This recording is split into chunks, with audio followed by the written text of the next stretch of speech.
Tunaendelea kama kawaida yetu. Karibuni ndugu zanguni.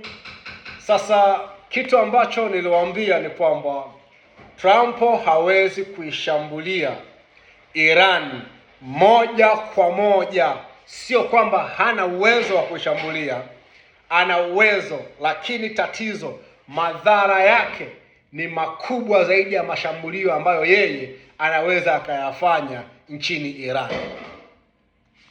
Jana ameongeza siku nyingine tena, kaongeza masaa mengine tena, sio masaa 48 ambao mpaka kesho Jumanne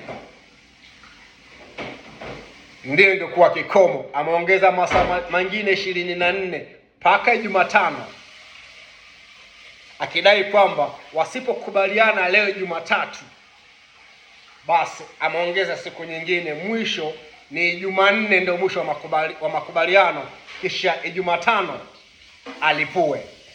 Leo ni tarehe 6 ya mwezi wa 4 2024. Kumbuka Trump aishatoa masaa 48 tarehe 22, ilikuwa inaisha tarehe 24 ya mwezi wa 3, ikapita. Akaongeza siku 10 ambazo zilikuwa zinaisha tarehe 6 leo. Akaongeza masaa 48 ambayo ilikuwa kesho ndio Irani inafutwa kwenye ramani ya dunia. Ameongeza jana masaa mengine 24. Maana yake Irani itafutwa kwenye uso wa dunia Jumatano. Utajiuliza swali la msingi, Trump kachanganyikiwa kweli? Trump kachanganyikiwa kweli. Ndio maana wanasiasa wakongwe nchini Marekani wamesema wanapashwa kuingilia kati na kumtoa Trump kwenye kiti. Otherwise anaweza akaigharimu sana Marekani. Kwa nini? Kwa sababu anatumia maamuzi ya mtu binafsi ambayo anaweza akawa ni hatari kwenye nchi ya Marekani. Wanasema hivi, hiyo sio njia sahihi ya kuifanya Amerika kuwa na nguvu tena, yani to make the great America again. That is not a right way. Sio njia sahihi. Yuko anaipotosha Marekani kwa kutumia mawazo yake binafsi, na inasemekana amezungukwa na watu ambao wana ubaguzi wa kidini na tamaa ya mali. Hawataki kufuata constitution, kufuata katiba, wanafuata mitazamo yao. Akimzungumzia Michael Rubin, Secretary of the State, pamoja na Peter Hegseth. Huyu ni mkuu wa msimamizi wa tamaduni za kijeshi, kwamba hawa watu wake wa karibu wanampotosha Trump kwa kizingizio cha kwamba Irani inamiliki silaha za nyuklia, na kumbe ni uongo. Sasa utajiuliza kwa nini Trump anapostpone, anasogeza siku? Kwa sababu anajua madhara ya kuishambulia Irani moja kwa moja ni makubwa zaidi ya hasara atakayokwenda kupata. Ndege nyingine jana imepigwa, achana na zile 4 zilizokuja kwenye uokozi, zile za HC na MC-130J. Achana na hizo Black Hawk, hizo helikopta 2 jana tena.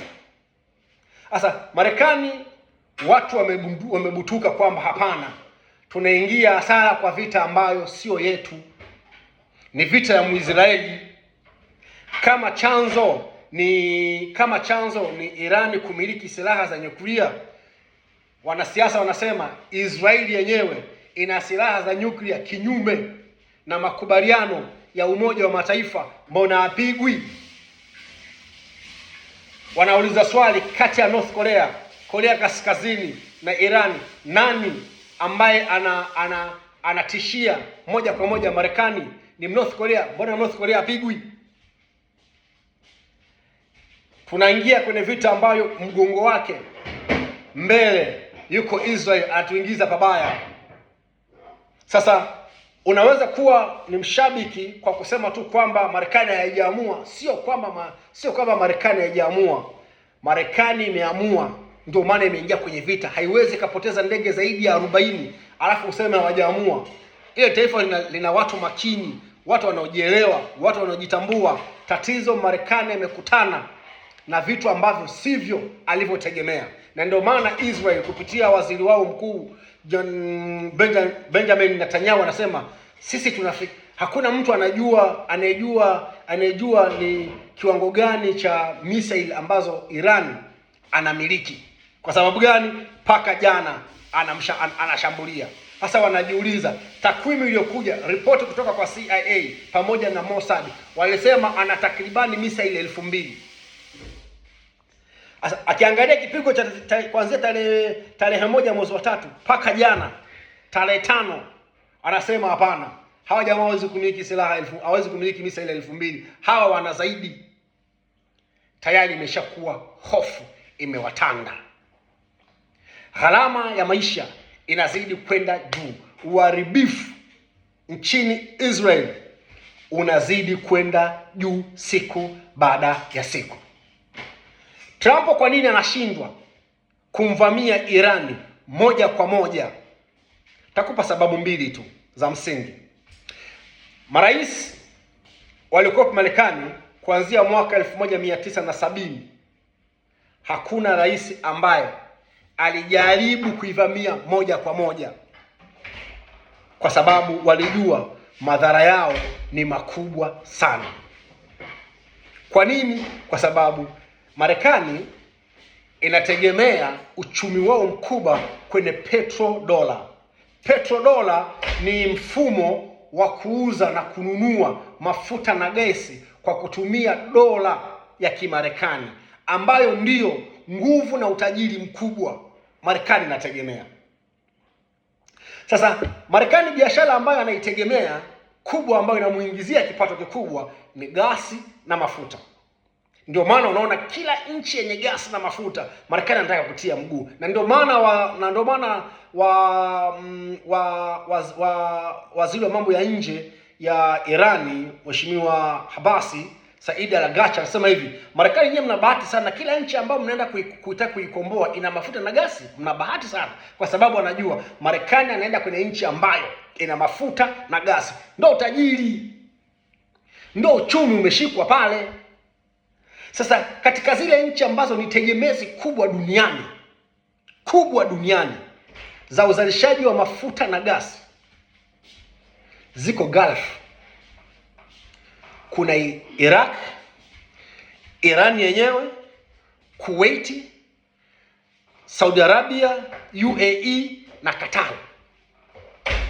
Bahrain yes ina produce, Oman ina produce lakini kwa kiwango kidogo sana. Lakini hizi nchi sita ndio wanaotoa mafuta kwa wingi duniani. Sasa mlango wa Hormuz unapitisha mafuta yote ya nchi zote ambazo ziko Gulf, na Marekani pale anategemea zaidi ya 70%. Sasa ili aweze kuwa nafuu, inabidi azitawale zile nchi zote za Gulf. Alijaribu, kashindwa kwa Muirani. Mpakistani yuko juu kidogo hapa, hana madhara sana kwenye mfereji wa Hormuz.